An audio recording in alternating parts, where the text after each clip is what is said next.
भरतं तोच आमचा देव. आणि ज्या धर्तीवर राहतो ती धरती आणि गावदेवाचं झालं तर वाघोबा करून आम्ही मानतो. गावदेव वाघोबा आणि नागोबा हे दोनच तुमचे देव. दोनच नाही, हवा पाणी निसर्ग हे पण आम्हाला हे तत्व आहेत ना, तत्वच ते आम्ही त्यालाच देव मानतो. आणि आमच्यात ना कोली खाण्यापासून खल्याचे देव वगैरे ते आणि अजून भरपूर काय काय ते आमच्या संस्कृती आहेत. तर असं समजतं की इकडे जर गेले ना तर हळूहळू येऊन आणि हे सर्व संस्कृती विसरून जातात आणि आमचे गावदेवाला फालणी वगैरे देत नाहीत. आणि एक एक माणूस जर असा जात गेला आणि आमचे गावदेव विसरले तर मग तिथं गावदेव करणार कोण? वाडवडिलापासून आमच्या आधीच्या जे पूर्वज होते ते त्याच्यावरच करत आले ना, त्यांनाच मानत आले. तर ते पण पुढे पण राहिलं पाहिजे की नाही. आता ज्याचं त्याचं एक असतं म्हणजे ह्याचा ठरवून दिलंय ना, जाती व्यवस्था वगैरे ठरवून दिल्या आहेत ना, जाती व्यवस्था. मग ज्याची त्याची जात तो सांभाळतो. मग आमचं पण आहे तर आम्हाला टिकवावं की नाही टिकवावं पुढे. आणि आम्ही पुढच्या पिढीला काय सांगू? मी कोण होतो नेमकी? म्हणजे मी एक माणूस म्हणून आहे आणि सर्व धर्म समभाव ही पण भावना असायला पाहिजे. ती आहे मला पण, सर्वांनाच असायला पाहिजे. पण ज्याचं त्याचं एक ठरवून दिलेलं आहे ते केलं पाहिजे की नाही, बरोबर ना? आता जे आमचे जे आहेत आम्ही आदिवासी चाली रीतीबद्दल काय नाही. मी बी कोल्हापूरची मराठी आदिवासी मध्येच मी पण येते. आणि जर दुखणं वगैरे झालं दुखण्यासाठी जा तुम्ही कुठे पण जा. पण जे गावकऱ्यांचे जे नियम आहेत किंवा गावकऱ्यांच्या चालीरीती आहेत त्या पूर्णपणे पाडायला पाहिजे. तुम्ही राहिला आणि दवाखाना आहे वागणं ह्याच्यामध्ये कधीच नाही, फक्त स्वभाव, मन फिरवून परिवर्तन, जीवनाचं परिवर्तन.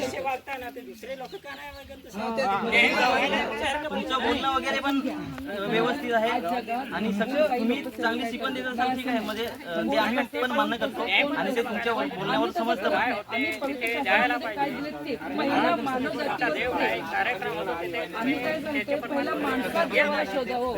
तुम्ही मूर्ती शोधू नका. मूर्ती देव आहे का? हाताने बनवलेल्या मूर्ती देव आहे का? हाताने बनवलेल्या मूर्ती देव आहे का? देव तुझ्यात आहे, तुझ्यात मानव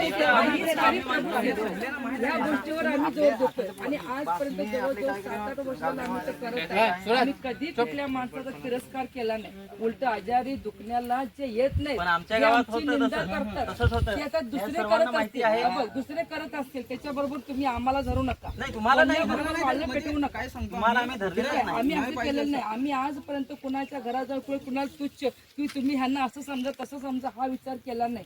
आज लोकांना बघा इकडे किती चाळीची झाड आहे, ह्याची निरा काढून तुम्ही गुळ बनवा आणि गुळ विकून तुम्हाला 2 पैसे कमवता येतील. निसर्गाने दिलेलं जे चांगलं आहे ते चांगल्यात कन्व्हर्ट करा म्हणून शिकवायला आले. आता तेच तुम्ही 2 दिवस 3 दिवस मटका ठेवून पितायत ताडी 20 रुपये जाते. तोच तुम्ही जर गुळ बनवला तर 400-500 रुपये मध्ये किलो जातो. हे तुम्हाला एक चांगलं मार्गदर्शन करण्यात आलं, हे चुकीचं केलं नाही. ते बरोबर आहे. मग कसं पण हे काय चुकीचं झालं काय? 20 रुपये किलो तुम्ही ताडी विकायला लागलाय, नशा करायला लागलाय, नशा करून जीवन बर्बाद होत आहे. तेच तुम्ही 4-5 किलो ताडीमध्ये ते चांगला निरा काढून गुळ बनवा म्हणून सांगितलं, हे काय चुकीचं? आपल्या लोकांना चांगला धंदा करावा शिकवत आहे आम्ही आमच्या कलिशातर्फे. आम्ही लोकांना मदत करत आहे. विधवा अनाथ लोकांना काय पाहिजे आमच्याकडे होईल ते आम्ही मंडळीचे लोक मिळूनच करतो. तर हे काय चुकीचं आहे का? हे करण्यासाठी आम्हाला एक जागी बसण्यासाठी म्हणून ही जागा आहे. आमच्या गावकऱ्यांना नाही मी अजून पण सांगतो, तुमच्या लोकांच्या मध्ये कोण आजारी असतील, कोण त्रासात असतील, जर मुलं शिक्षणाला जात नसतील, तुम्ही अवश्य आमच्या मंडळीला सांगू शकता. आम्ही मंडळीचे सगळे लोक मिळून त्यांना ठीक आहे.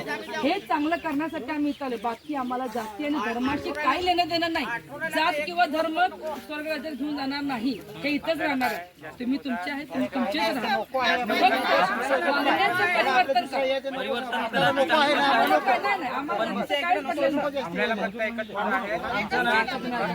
आमच्या ज्या आदिवासी चालीरीती आहेत, संस्कृती आहेत आणि जे आमचे पूर्वज मानत आलेले आहेत ते झालं पाहिजे.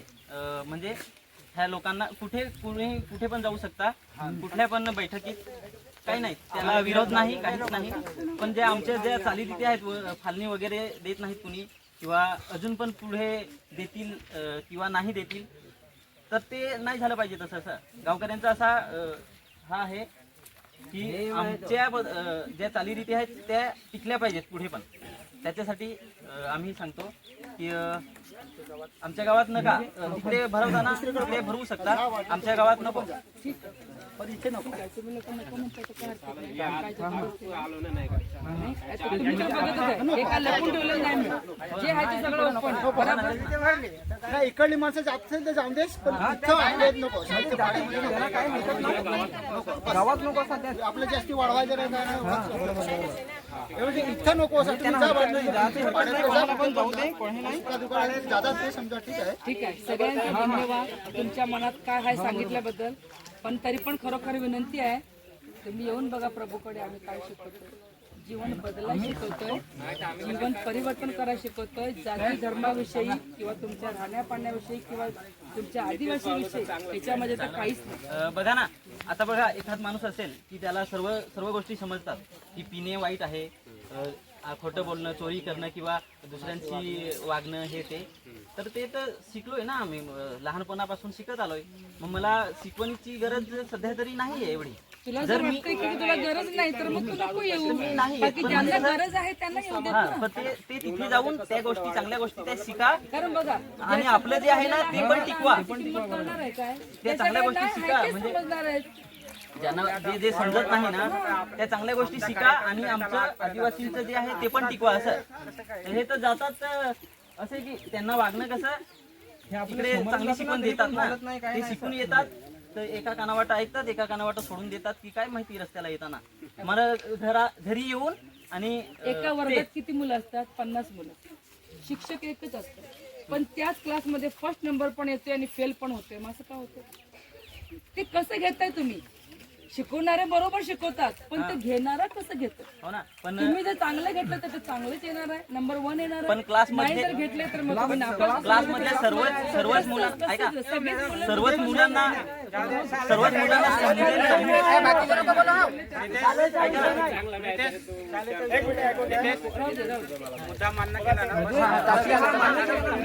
म्हणजे ना क्लास मधली जी पोरं असतात ना तर सर्वांनाच नाही समजण्यासारखी बात नाही ना. तर हे जे आहेत ना ते सर्व तसेच वागतात. आम्ही फार अनुभव केलाय, सर्वजण तसेच वागतात.